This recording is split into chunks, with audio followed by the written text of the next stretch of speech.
Salut à toutes et à tous et bienvenue dans cette toute nouvelle vidéo. Le Maroc l'a fait, le Maroc est en quart de finale de la Coupe du Monde. Jusqu'à maintenant, il n'y avait pas de surprise dans ces huitièmes de finale. La France était qualifiée, l'Angleterre s'est qualifiée, le Brésil aussi et tant d'autres. Et au final, le Maroc a renversé l'Espagne. Pour la première fois de son histoire, le Maroc se qualifie pour les quarts de finale d'une Coupe du Monde. Et c'est la quatrième fois qu'une sélection nationale provenant du continent africain se qualifie pour les quarts de finale.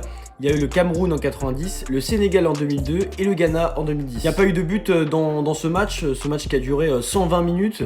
Un match plein de tension, plein de crispation. Et c'est ça qui a fait son charme finalement. Du côté espagnol et marocain, on voyait dans les tribunes, il y avait énormément de tension. Les Espagnols qui étaient presque annoncés dans les favoris au début de ce mondial après leur victoire contre le Costa Rica 7-0. Ils étaient impressionnants. On les voyait même aller au bout de ce mondial, remporter cette Coupe du Monde, mais au final, il n'en est rien. Et dans ce match, on a vu l'Espagne comme à son habitude avec une grande possession du ballon, 77% de possession de balle. Les Marocains n'ont pas eu beaucoup le ballon, mais en face, l'Espagne a une possession stérile, où ils n'ont pas su quoi faire.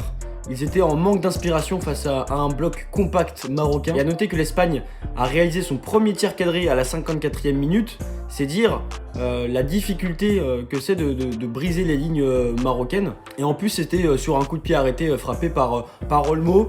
Et du côté marocain, Mazraoui qui avait frappé à la 32e minute. Et donc l'Espagne qui sombre comme il y a 4 ans face à la Russie en 8e de finale. L'Espagne avec ce même maillot bleu qui sombre face à un Maroc qui est infranchissable dans ce mondial et qui n'a concédé qu'un seul but depuis le début de cette compétition, et c'était un contre son camp.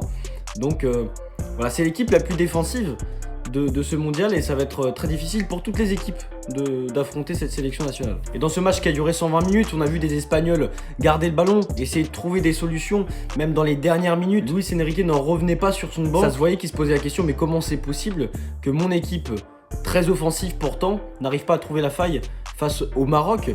Et le Maroc, avec Amrabat en sentinelle, qui a été monstrueux défensivement et même à la relance, il a été tout simplement monstrueux. Et après, si on peut parler d'individualité, on peut en parler pendant des heures, parce que les Marocains, ils ont été solidaires, ils ont été incroyables collectivement.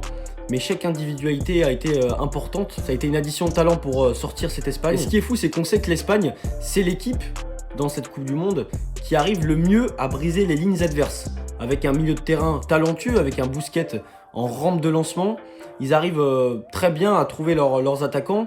Ils sont très bien liés entre la défense, le milieu de terrain et l'attaque. Et finalement, le Maroc a prouvé que cette Espagne-là pouvait aussi rester muette dans le jeu. Et s'ils arrivent à le faire contre l'Espagne, ils peuvent le faire contre n'importe quelle équipe. Ils vont affronter le gagnant de Portugal-Suisse. Actuellement, je tourne cette vidéo pendant le match Portugal-Suisse. Donc je vais pas débriefer et m'attarder trop là-dessus. Mais en tout cas, quelle que soit l'issue de ce match Portugal-Suisse, le Maroc a prouvé qu'il pouvait battre ces deux équipes. Et je pense que s'il y a un Maroc-Portugal en quart de finale, le Maroc est largement capable de prendre les Portugais. Revenons sur la séance de tir au but qui a été héroïque pour les Marocains, avec un Yacine Bounou monstrueux qui a empêché les Espagnols d'inscrire un tir au but. Sarabia qui bute sur le poteau. Et puis après, on a Carlos Soler et Busquets qui voient leur frappe arrêtée par le gardien. Et pourtant, ce sont des spécialistes des tirs au but. C'est ce que Luis Enrique avait dit, qu'il portait la responsabilité sur ses épaules. C'est lui qui a choisi les 3 premiers tireurs. Et au final, ça n'a rien donné.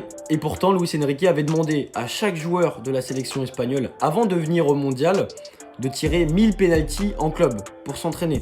Au final, ils se sont entraînés, mais au final, on a vu que les pénaltys, c'est pas une science exacte.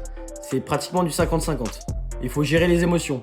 Et pourtant, les Espagnols qui ont peut-être plus d'expérience que les Marocains, beaucoup de joueurs qui jouent dans de grands championnats, les Marocains c'est le cas, mais c'est beaucoup plus le cas pour les Espagnols, ont peut-être pas su gérer cette émotion, cette tension. On peut dire qu'au niveau des supporters, c'était en la faveur des Marocains. Un des grands moments de cette rencontre, c'est bien évidemment cette palenka d'Achraf Hakimi et cette célébration en mode pingouin. Et donc c'est en hommage à son ami Kylian Mbappé. C'est dire du coup l'amitié qu'il y a entre ces deux joueurs. Mbappé qui, je le rappelle, en août dernier contre Lille, lors du 7-1, avait fait cette célébration du pingouin. Et donc Hakimi qui reprend cette célébration. Griezmann, dans son faux but contre la Tunisie, l'avait fait aussi. Hakimi qui montre que c'est l'homme de cette sélection, même si les autres ont été monstrueux aussi. C'est le porte-étendard de cette équipe.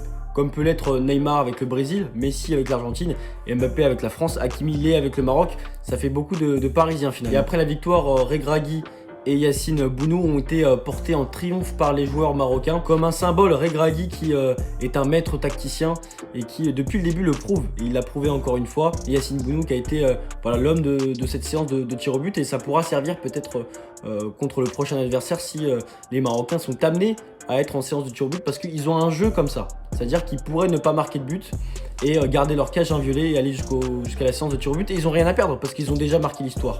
En étant en quart de finale, ils ont déjà marqué l'histoire, donc dans les têtes, ça change tout. Et être en demi-finale, ce sera la première fois de leur histoire, mais aussi pour une équipe du continent africain. Et là, vous pouvez peut-être l'entendre à vos fenêtres, les Marocains font la fête à Paris, font la fête à Lille et dans toutes les villes de France. Donc je pense que ça va continuer comme ça jusqu'au match de samedi 16h contre le prochain adversaire des Marocains. En tout cas, ça fait plaisir de voir cette liesse. Et petite info pour terminer, Luis Enrique qui entretient le flou sur son avenir après cette élimination. Pourtant, Luis Enrique qui était plutôt confiant pour cette Coupe du Monde. Et ils se font sortir, mais c'est le jeu. Je vous remercie de m'avoir suivi dans cette vidéo. N'hésitez pas à liker cette vidéo si elle vous a plu et à vous abonner à ma chaîne. Je vous remercie encore une fois et on se retrouve pour une prochaine vidéo. Ciao, ciao.